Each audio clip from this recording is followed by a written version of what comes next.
घड़ी की कहानी। चानिया बेटे, जल्दी उठो, देखो स्कूल जाने का समय हो गया है।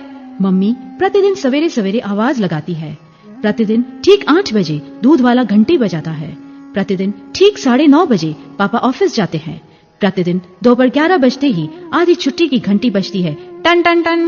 जरा सोचो कितने सारे काम इस समय से जुड़े हुए हैं। रेलगाड़ियों का आवागमन, जहाजों की उड़ान, मुर्गे की बांग, चर्च का घंटा, मिल का भोंपू आदि, ये सभी कार्य घड़ी से ही जुड़े हैं। सोचो यदि घड़ी न होती तो क्या होता। एक समय ऐसा भी था जब संसार में कोई भी घड़ी नहीं थी, लेकिन तब भी लोगों के सारे काम समय अनुसार होते थे। कैसे? संत अगस्टिन के पास एक धार्मिक पुस्तक थी जिसे वे शाम के समय पढ़ना शुरू करते थे, और जब वे एक खास वाक्य पर आ जाते तो दौड़कर गिरजे का घंटा बजा देते। इस तरह किताब से घड़ी का काम लिया जा सकता है। फिर कुछ लोग सूरज के उदय अस्त से समय का अंदाजा लगाने लगे। यूनान में कहीं पर एक ऊंचा खंभा खड़ा था। लोगों का इस बात पर ध्यान गया कि दोपहर के समय उसकी परछाई सबसे कम लंबी होती है और सुबह शाम को लंबी होती है। बस उन्होंने 4 कदम 5 कदम चल चलकर समय को लंबाई से नाप लिया, पर यह घड़ी तो हर कहीं नहीं ले जाई जा सकती थी। अतः साधु लोग अपने साथ एक छड़ी रखते थे जिसके नीचे वाले सिरे पर एक सुई लगी होती थी। इस सुई की परछाई डंडे पर पड़ती, जिस पर कुछ कुछ दूरी पर घंटों के निशान लगे होते थे।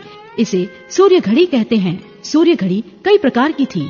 इसके बाद जल घड़ी का आविष्कार हुआ। चीन में एक पत्थर की सीढ़ी पर बड़ी बड़ी तांबे की केतलियां रख दी जाती थी। पानी एक केतली से दूसरी में गिरता था। ये केतलियां ठीक 24 घंटे में खत्म होती थी। वहां एक चौकीदार नियुक्त कर दिया जाता था जो सबको समय की सूचना देता था। बाद में पानी का स्थान रेत ने ले लिया।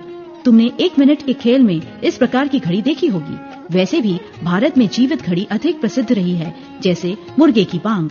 यूरोपीय देशों में अग्नि घड़ी का प्रयोग प्रचलित था, जैसे दिया जलाना, मोमबत्ती जलाना आदि।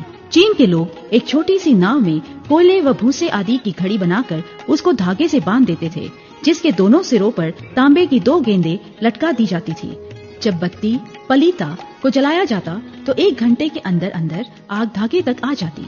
धागा जल जाता और वे दोनों गेंदें नीचे रखी प्लेट पर गिर जाती, जिससे घंटी की आवाज होती। आगे चलकर बिग टॉम और बिग बेन जैसे वैज्ञानिकों ने यांत्रिक घड़ियां बनाई।